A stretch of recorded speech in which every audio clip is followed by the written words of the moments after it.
Alors, en marge du Festival de Cannes se tiendront quelques débats intéressants à suivre sur le financement de la création. On va les aborder ici aussi, avec un prisme évidemment sur la manière dont on peut conquérir de nouveaux publics grâce à l'innovation. On en parle avec Nicolas Godmet, partenaire chez OnePoint, en charge des industries créatives. Bonjour. Bonjour. Et Fabien Berger, directeur général de la diversité du cinéma français, qui est une toute nouvelle société, qui donc veut soutenir les œuvres audiovisuelles françaises en finançant leur développement grâce à une nouvelle crypto-monnaie. Vous allez nous expliquer ça. C'est un projet qui est soutenu par le réalisateur Claude Lelouch et cofondé par sa fille Sarah. Merci d'être avec nous, bonjour. On a ces plateformes de streaming qui, depuis quelques années déjà, viennent bousculer ce modèle de financement du cinéma en France. On s'aperçoit désormais que ça a un impact réel sur la fréquentation des salles, puisqu'on a une étude de l'IFOP commandée par l'Association française des cinémas d'art et d'essai qui l'atteste désormais. On a une chute de 29% des personnes interrogées qui déclarent aller moins souvent au cinéma parce qu'elles ont désormais un abonnement à une offre de vidéo à la demande. Donc c'est pas rien. 12% disent ne plus y aller, même du tout. On a aussi les films sur Netflix typiquement, qui ne sortent jamais en salle. Et or, la salle, c'est un des moyens de financer le cinéma français. On a aussi cette problématique de chronologie des médias que les nouvelles plateformes du numérique n'apprécient pas tellement.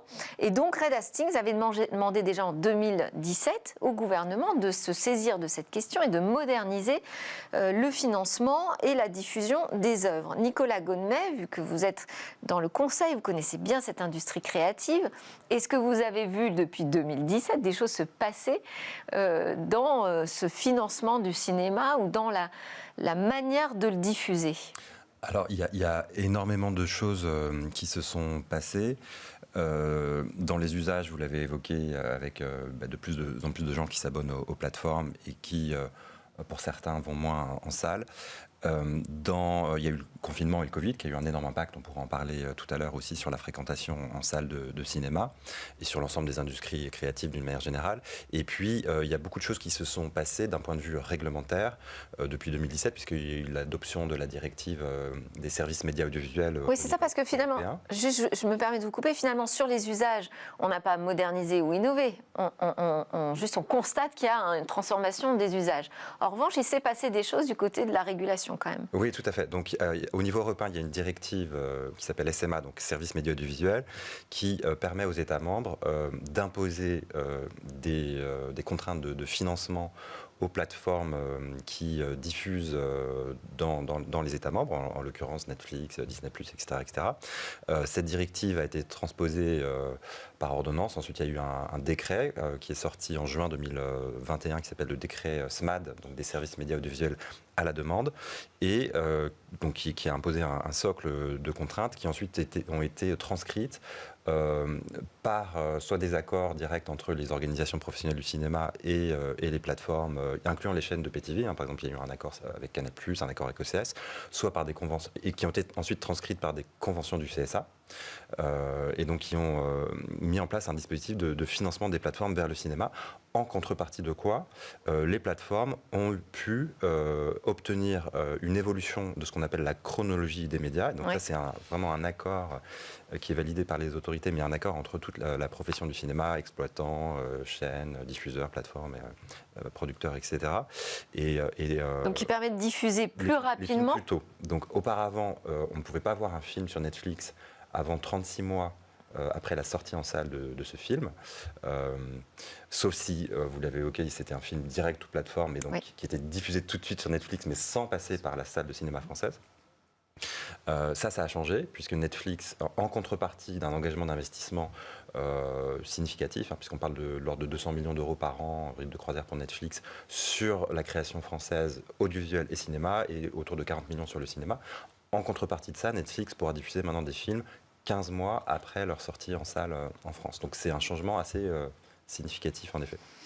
Mais ce sont des réactions, pour l'instant, quand même défensives, je dirais, plus qu'offensives. Alors là, on a une initiative qui donne un ton un peu différent. Alors expliquez-nous ce que vous comptez faire pour le financement du cinéma de différentes qu'on a jusqu'ici expérimentées. Fort de tous ces constats qui viennent d'être évoqués, justement, et depuis ces années, de voir, puis on a quand même une période dans le monde du cinéma et du divertissement avec le confinement qui a rabattu les cartes et on a dû se réinventer vraiment pour avoir la possibilité de complètement se réinventer.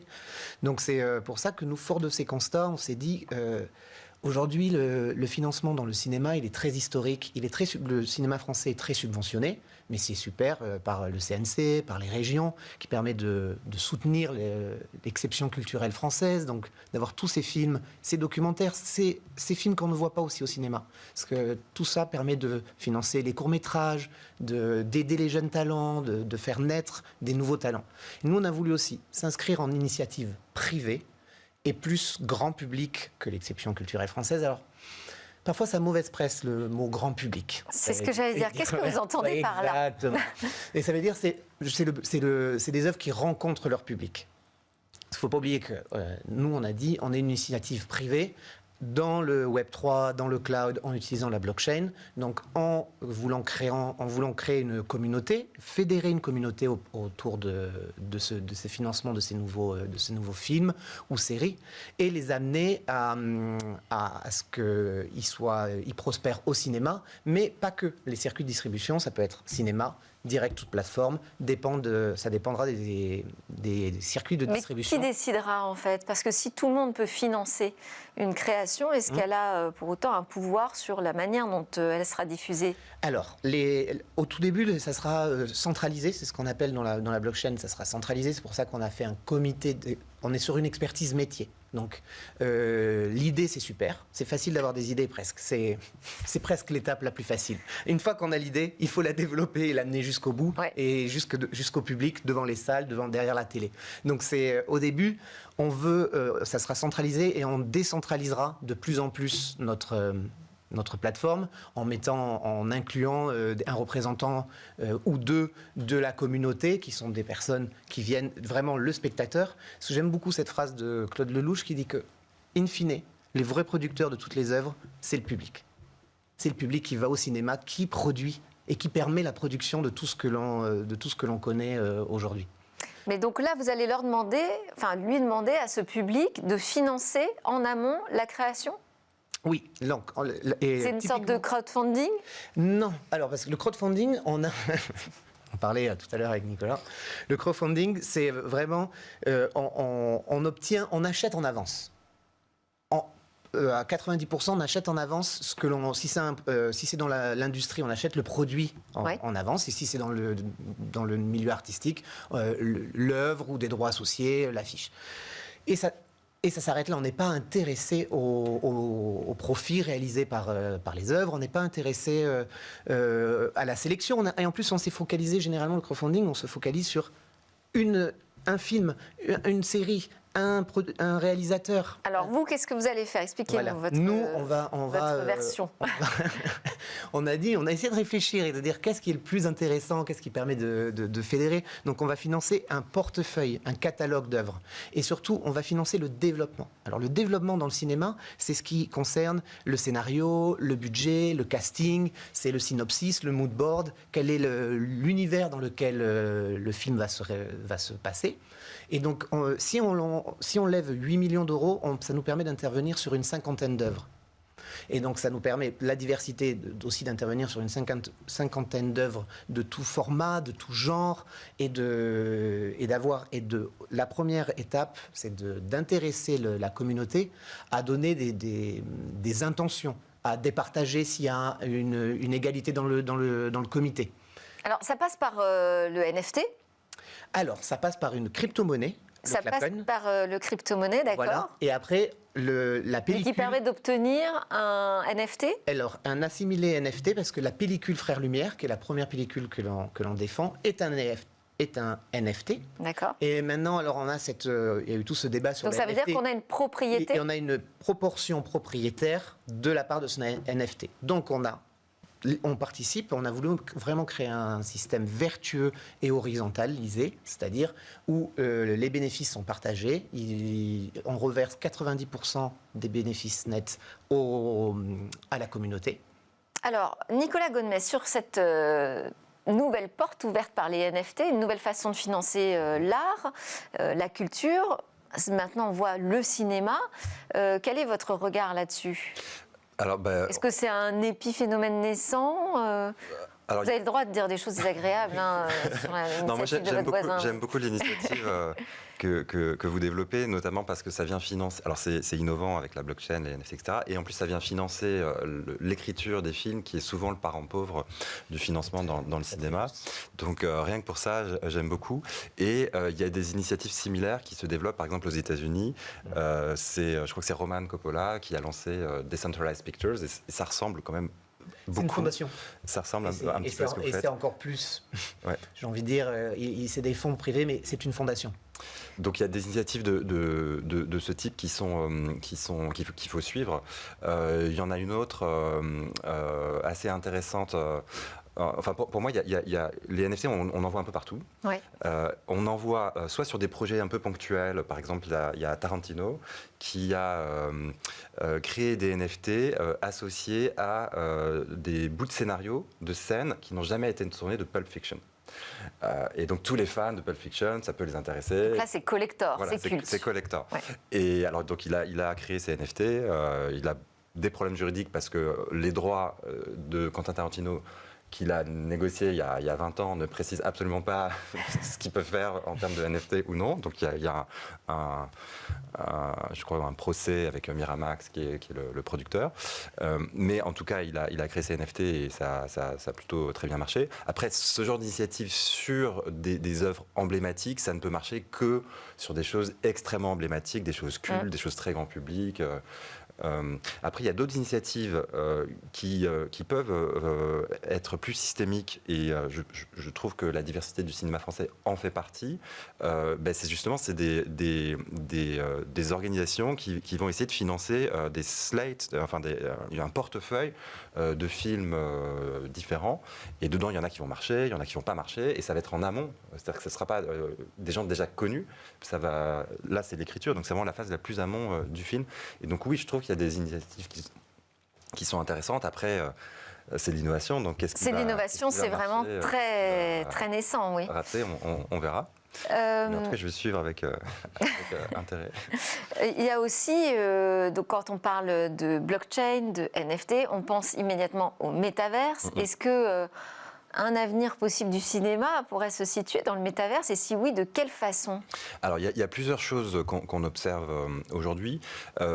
Effectivement, dans le Web3, il y a deux dimensions importantes. Il y a la blockchain, et là, on vient de l'évoquer. Et puis, il y a tout ce qui est permis par ce qu'on appelle le spatial computing, la 3D, la réalité virtuelle, réalité augmentée, etc., qui permet la naissance de métaverses. Alors, il y a ce qu'on appelle les métaverses fermés de type centralisé, de type Fortnite, Roblox. Et donc là, il y a des initiatives très concrètes, puisqu'en ce moment, le Festival de Cannes, via Brut, a développé une expérience dans Fortnite. Oui, on en a parlé hier, on a découvert ça. Avec des quêtes, on peut se mettre dans la peau d'un acteur, d'un réalisateur, etc. Donc, et aussi pour reconquérir une partie du public. Et puis, il y a des métaverses plus ouverts qu'on appelle comme Decentraland ou Sandbox, qui eux sont fondés sur la blockchain, mais tout s'appuie sur ces techniques de spatial computing. Et ces techniques-là, notamment pour des films qui ont besoin de beaucoup d'effets spéciaux, on observe une convergence. Ces films-là, les films de Marvel... C'est hybride, finalement. Voilà. Et moi, j'étais assez frappé parce que, par exemple, The Mandalorian, alors, qui n'est pas un film, mais c'est comme une série qui est tirée de Star Wars, qui est produite et diffusée par Disney, sur Disney+. Mandalorian, c'est assez étonnant parce que la pré-production a été faite avec Unreal Engine, qui est le moteur de rendu 3D développé par Epic Games, donc qui est utilisé dans tous les jeux vidéo, notamment dans Fortnite. Et donc, ils ont préparé tous les environnements, tous les décors de Mandalorian, et ensuite, ils les ont diffusés sur une espèce d'énorme écran en demi-cercle de 6 mètres de haut avec LCD, avec une très très bonne définition. Et les acteurs, ensuite, ont joué devant cet écran-là, et donc devant les décors qui ont été fabriqués par un moteur de jeux vidéo. Et au final, quand on regarde la série, ça se voit absolument pas. Et c'est très, très, très bien fait. Donc, il y a une convergence de ce type-là qui est en train de se développer autour des technologies. Ça veut dire qu'il va falloir des budgets de plus en plus conséquents, hein, parce qu'on sait que développer un jeu vidéo, ça coûte extrêmement cher. L'image de synthèse, c'est très cher. Oui. Pas pour les films d'auteur, mais en tout cas pour ces films-là, à effets spéciaux, oui. Est-ce que dans votre démarche, vous allez jusque-là, jusqu'à imaginer de vos modes de création, de vos nouveaux modes de diffusion? Est-ce que ça fait partie de la démarche? C'est vraiment intéressant parce qu'on est en train de, pas vous dévoiler le nom de la société, mais on est en train de dealer avec un jeu qui est sorti en début d'année autour des animaux et du métaverse. Je vous en donne beaucoup. Okay. Axie Infinity. Non, je vous en donne beaucoup, mais qui est justement d'intégrer et justement cet univers. En même temps, moi, si vous trouvez Nicolas Lesdien. C'est de les intégrer dans cet univers, dans nos futurs films ou séries, donc c'est tout un univers et il y a des joueurs derrière. C'est plutôt un jeu. Je vous en donne encore plus, encore une info. Sur Tezos, je pense. C'est sur Tezos aussi. Et donc c'est d'intégrer les éleveurs dans les films qu'on développera. Et donc comme c'est de la réalité virtuelle, c'est de créer des ponts entre ce qui est le plus immatériel et ce qui est le plus réel. D'amener l'immatériel au réel et de créer ce bridge et de toujours créer ce lien, je pense, qui permet de pouvoir naviguer entre les différents univers. Pardon, me parler en même temps dans l'oreillette. C'est par là, vous pensez que vous pourrez attirer davantage de public dans le financement du cinéma? Ouais. C'est en proposant ce type de création? Je pense que c'est vraiment un win-win et une vision long terme en amenant l'univers des gamers, l'univers tous les univers dans le milieu du cinéma, des séries et de la création. Et là, le démarrage est plutôt positif. J'ai vu 1300 personnes inscrites sur la plateforme en une semaine déjà. Oui, c'était exactement. C'est quel type de profil aujourd'hui, les gens que vous arrivez à attirer sur le financement en crypto-monnaie du cinéma? C'est beaucoup de... C'est des investisseurs déjà habitués au NFT? C'est des investisseurs crypto et du passionné de cinéma. Alors, il y a aussi, on l'a un peu évoqué finalement, l'expérience nouvelle en salle. Parce que s'il s'agit de faire revenir les publics dans les salles, il va falloir créer peut-être autre chose, une nouvelle expérience. Alors, il y a effectivement l'expérience en salle et les multiplex investissent beaucoup pour, par exemple, ce qu'on appelle le 4DS. Donc, c'est des salles qui sont équipées avec des sièges qui vibrent. On peut être un peu arrosé, il peut y avoir de la fumée, il peut y avoir des odeurs, etc. Donc, des expériences extrêmement immersives de salles. De la 4D. Voilà. Donc, il y a ce type d'investissement qui sont... Mais ça, j'ai l'impression que c'est un peu gadget et pas forcément adapté à tous les cinémas. Déjà, ça ne fonctionne que sur certaines œuvres. Ouais. Et puis, effectivement, il faut que d'un point de vue éditorial, ça s'y prête. Il faut qu'il y ait des effets spéciaux. Donc, c'est des œuvres très particulières, très, très grands spectacles. Donc, ça ne concerne absolument pas tout. Mais c'est une façon d'attirer toujours un public un peu jeune. Après, les salles, on voit... Est-ce que vous pensez qu'on va continuer à aller en salle massivement dans les années à venir ? Alors moi, ma conviction, c'est qu'on va probablement vivre une forme de rééquilibrage. On a eu un point haut en 2019 avec une fréquentation qui était à plus de 213 millions, je crois, de spectateurs qui sont venus. Après, il y a eu le confinement en 2020, 2021, etc. 2022, sur les 4 premiers mois, on est à je crois, moins de 25, moins 30% de fréquentation par rapport à 2019. Et je pense du coup, on a un rééquilibrage qui est lié au fait que les jeunes structurellement vont quand même moins au cinéma, même si, par exemple, il y a Doctor Strange là, qui fonctionne bien, les films Marvel, etc., qui font revenir les jeunes. Les films qui créent une forte adhésion. Oui, ça, oui. C'est... Mais ces films-là, certains vont aller directement sur les plateformes. Ça ne sera pas suffisant. Je sais pas. Donc, je pense qu'on va avoir un rééquilibrage de la fréquentation, mais de même que le cinéma a déjà vécu ça. Si on pense aux années aux années 80, il y avait une énorme baisse de fréquentation liée à l'essor de la télévision, etc., qui avait du coup donné lieu à des négociations, la création de Canal+, et des négociations pour que Canal+ injecte massivement de l'argent dans la production, ce qu'il fait toujours aujourd'hui, et ce qu'on retrouve maintenant avec les obligations de financement imposées à Disney+, à Netflix, à Amazon Prime, etc. Mais on voit que les plateformes numériques elles-mêmes commencent à être en difficulté, puisque Netflix a annoncé une baisse de son nombre d'abonnés pour la première fois au premier trimestre 2022. Il y a une concurrence de plus en plus sauvage sur le streaming. Donc il va falloir être encore créatif. Merci beaucoup, on n'a pas le temps d'aller beaucoup plus loin pour aujourd'hui, mais de toute façon c'est un sujet qu'on continuera de traiter ensemble. Merci à Nicolas Gaudemet, donc partenaire chez OnePoint, et Fabien Berger, directeur général de la diversité du cinéma français, donc qui nous annonce bientôt un partenariat avec Dogun. Dogami. Ah, Dogami. J'y étais presque.